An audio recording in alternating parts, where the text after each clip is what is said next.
اس series کے قسط 9 میں آپ کا خیر مقدم ہے۔ چلیے ہمارا پہلا سوال، زمین کی کروی شکل کی تصدیق کرنے والی نقاط کی نشاندہی کرو۔ تو ہمارے انتخابات ہیں زمین کی خط استوائی محیط، زمین کی قطبی محیط، زمین کے خط استوا اور قطبی محیط میں غیر مشابہت، چوتھا زمین کا خط استوا کا قطر۔ تو سیدھا سوال ہے تو سیدھا جواب۔ تو تیسرا زمین کے خط استوا اور قطبی محیط میں غیر مشابہت ہے۔ اگلا سوال، ایک پانی کی جہاز جب بین الاقوامی تاریخ لکیر انٹرنیشنل ڈیٹ آف لائن مغرب سے مشرق پار کرتی ہے تو ہمارے انتخابات ہیں وہ ایک دن کھو دیتی ہے، وہ ایک دن حاصل کرتی ہے، وہ آدھا دن کھو دیتی ہے، وہ آدھا دن حاصل کرتی ہے۔ ہم اس کی وضاحت دیکھیں گے۔ بین الاقوامی تاریخی لکیر 180°(0° کے اہم نصف النہار ہے۔ آئی ڈی ایل کے مغرب میں جو ممالک ہیں وہ ایک دن جلد ٹائم رکھتے ہیں، جبکہ آئی ڈی ایل کے مشرق میں رہنے والے ممالک ایک دن وقت تاخیر سے رکھتے ہیں۔ ایک آدمی جو آئی ڈی ایل کو مغرب سے مشرق کی طرف آئے گا تو وہ ایک دن کھو بیٹھے گا، اور اگر آئی ڈی ایل سے مشرق کی طرف مغرب کی طرف آئے گا تو وہ ایک دن کا فائدہ ہوگا۔ بہرحال آئی ڈی ایل کو عبور کرنے والوں کو اپنی گھڑی میں تاریخ اور دن بدلنا پڑتا ہے۔ تو قاعدے کے مطابق ہمارا جواب پہلا، وہ ایک دن کھو دیتی ہے، درست ہے۔ پہلا سوال، غلاف ارض اور قلب ارض کو الگ کرنے والی سرحد کی نشاندہی کرو۔ تو ہمارے انتخابات ہیں کانریڈ ڈسکنٹینیوٹی، گوٹنبرگ ڈسکنٹینیوٹی، موہرسکیو ڈسکنٹینیوٹی، لیہمین ڈسکنٹینیوٹی۔ تو اب ہم سب سے پہلے ان کو سمجھیں گے۔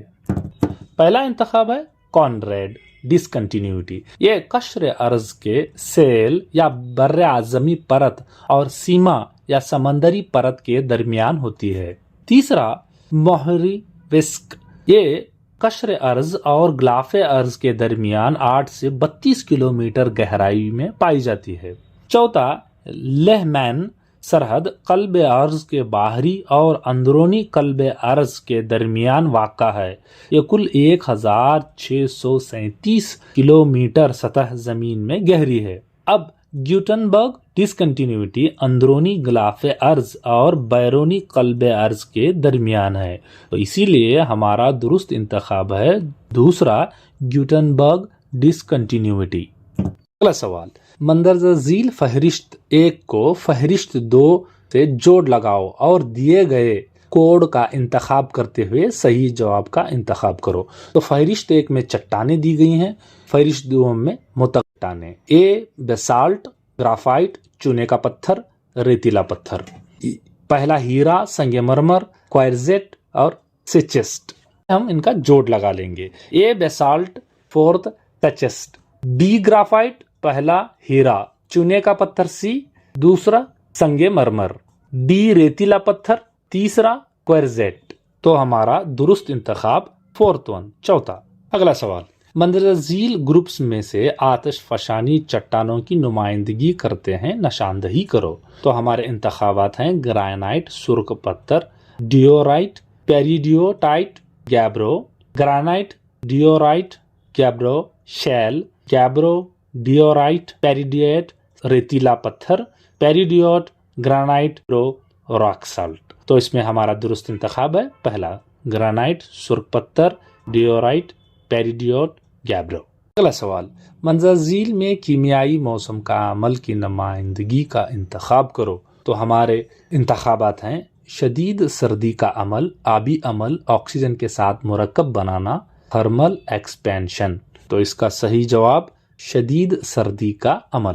اگلا سوال، سطح زمین کی اوریاں کاری یا زیر زمین کی اوریاں کاری کو جو ایکس کا نشان ہے اس کو نشاندہی کرو۔ تو اب ہمیں اس تصویر میں سے ایکس کے نشان کو پہچاننا ہے۔ انتخابات ہیں گار اور سخفی قلم یا چونے کا پتھر، یا فرشی قلم چونے کا، اور اس کے بعد مورینیس۔ تو ہمارا درست انتخاب ہے دوسرا، سم یا چونے کا پتھر، سٹیلکیٹس۔ اگلا سوال، کبھی کبھار فضائی کرے کی تپش زیادہ ہو جاتی ہے جب اس کی بلندی بڑھ جاتی ہے، اس عجیب و غریب واقعے کو کہتے ہیں۔ انتخابات ہیں گرمی کے قابل واپسی، معمولی شرح پر گرمی کا کم ہونا، عمودی ڈھلوان کی مقدار، گرمی کا الٹنا۔ تشریح، گرمی کا الٹنا عام طور پر ارتفاع یا بلندی بڑھنے کے ساتھ ساتھ درجہ حرارت میں گراوٹ آتی ہے، مگر کبھی کبھار فضائی کرے کی تپش زیادہ ہوتی ہے، اس عجیب و غریب واقعے کو ہم گرمی کا الٹنا کہتے ہیں۔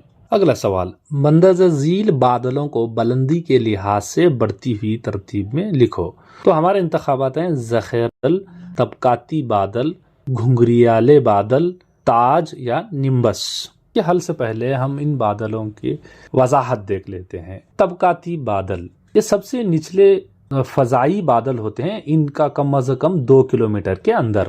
یہ بادل خاکی اور ہلکے کالے ہوتے ہیں جو اپنے اندر تھوڑی رطوبت رکھتے ہیں۔ نمبس کے ساتھ برسات والے بادلوں کو نمبس کہتے ہیں جو بارش برسانے کا سبب بنتے ہیں۔ ذخیرہ بادل، کیومولس، یہ بادل جو نصف کری جسامت والے ہوتے ہیں اور 2 سے 6 کلومیٹر کی بلندی پر پائے جاتے ہیں۔ یہ بادل مختلف رنگوں والے ہوتے ہیں، سفید یا سیاہ رنگ کے ہوتے ہیں، پوری طرح پانی سے بھیگنے کے بعد یہ بارش برساتے ہیں، اون کے ایک ذخیرے کی طرح یہ دکھائی دیتے ہیں۔ گھنگریالے بادل، تیرس، یہ اونچے بادل ہوتے ہیں جو 6 کلومیٹر کی بلندی پر فضائی کرے میں ہوتے ہیں، یہ ریشے دار ہوتے ہیں، برفانی ذروں والے ہوتے ہیں، یہ نہایت خشک بادل فضائی کرے کے ہوتے ہیں۔ جواب، تاج کور یا نمبس 0 سے 1000 میٹر تک، طبقاتی بادل 0 سے 2000 میٹر تک، ذخیرہ بادل 0 سے 3000 میٹر تک، گھنگریالے بادل 0 سے 9000 میٹر تک۔ انتخاب 1 درست جواب ہے۔